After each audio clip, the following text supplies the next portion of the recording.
All right, folks, welcome back to Dylan's Outdoors. It is Sunday Fun Day. We're gonna walk you through the steps real quick. How we prepare our ribs. We've done ribs multiple times. Some of you probably watched the videos, and some of you probably missed them or just seen the shorts. But always take a slab of ribs. This is store bought from our local grocery store. Take and trim all this stuff off. I've already got our grill. The Pit Boss is lit, cleaned. Very important too. I'm gonna remind everybody, if you got a Pit Boss or a Traeger Indian smokers, hey, be sure to clean them out once in a while. It's a very easy process. Just pull your grates up. I take a shot back, run it through it, suck your ash pot out and everything. Helps keep it before it ignite. But back to this process, we will cut all this trash off of it, kind of square them up, get some of this, what I call gunk off of them, make them a little more prettier. And be sure to always, a lot of people forget this or actually don't know about it. But if you're going to cook ribs, there's actually a skin. I'm fixing to show you the skin here in a second. But if you actually look, there's a skin that runs on the bottom side of your ribs. You ever noticed if you get a slab of ribs, you cook them, and there's like a leathery hide after you cook them that's on the back side and makes it real tough? That's the skin. If you get this skin, most time you get it started, you can actually kind of pull it. So, see that skin pulling up? If you get that skin, you get it started, you pull it off. The membrane. Yeah, well, that's right. Tabby reminded me the actual term of it. They call it the membrane. But if you get that membrane off, man, that is a world of difference for you people that do ribs and don't take that off of there. So it can be kind of aggravating. Sometimes it's really easy. It all depends. But you work that, get it off of here, and get it pulled off. You have to work out a little bit. Some of them are a lot easier than others. Some of it pulls right off actually pretty nicely, but it all depends. But these are actually two pieces of short rib. We didn't buy a full rib. These are just two short ribs we bought. So always put on your gloves too. Back up, buddy. I'm just come and check it out. But sometimes you got to work and get it started a little bit. I think actually when you buy a full set of slab of ribs, it's a lot easier to get them. I know the baby back ribs are actually a lot easier. Some of y'all that have local butcher shops, this process may already be done on some people's ribs you get, but most of the time you buy from a grocery store, it is not. So, or that I have seen yet anyway.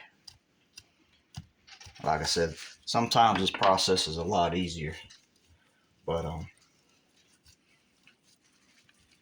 kind of got to get it all pulled up. And this one's wanting to be aggravating.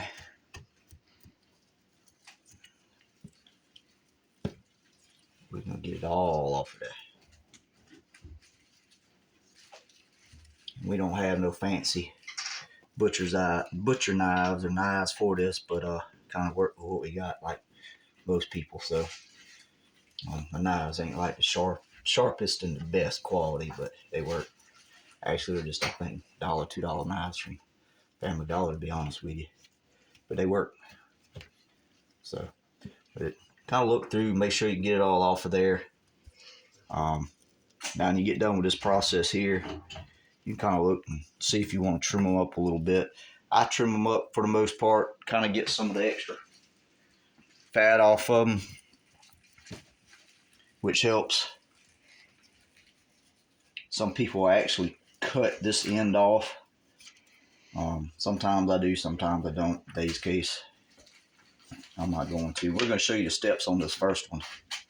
This is what we take, how we do it. So, all right, now with that being done, looks good. Things trimmed up, looks nice. We're going to take our base, which helps for all your seasoning. You can use whatever you want. Spicy mustard. There's all kinds of people that use all kinds of different stuff. We just prefer old regular yellow mustard.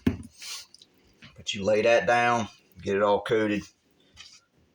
Everybody has something different they use. If anybody has a comment or anything or something they use they like better, shoot us a comment on it. We'll try it. Hey, we may like it better too. We're always up for trying new stuff. So go ahead and get the bottom side, get it coated. Then we're going to go ahead and get our seasoning. Throw it on there real quick. Let me rinse my hands off so I can grab my seasonings.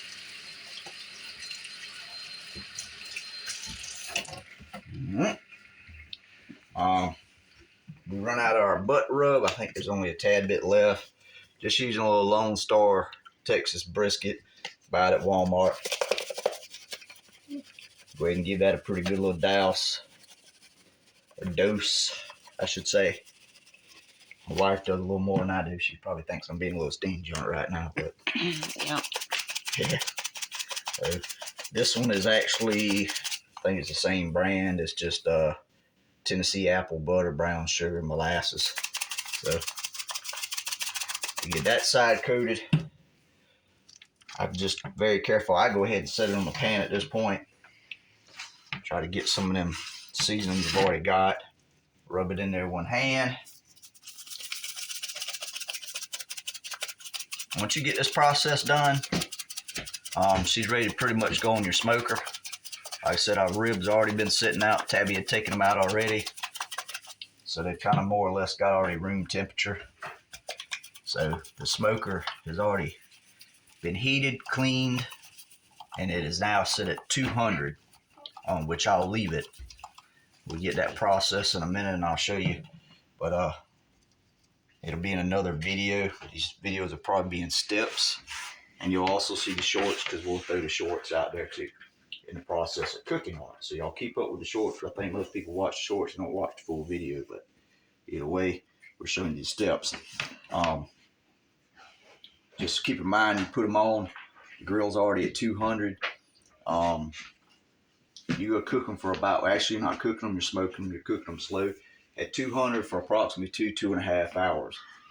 Get to that point, we'll show you our next step, but y'all stay tuned.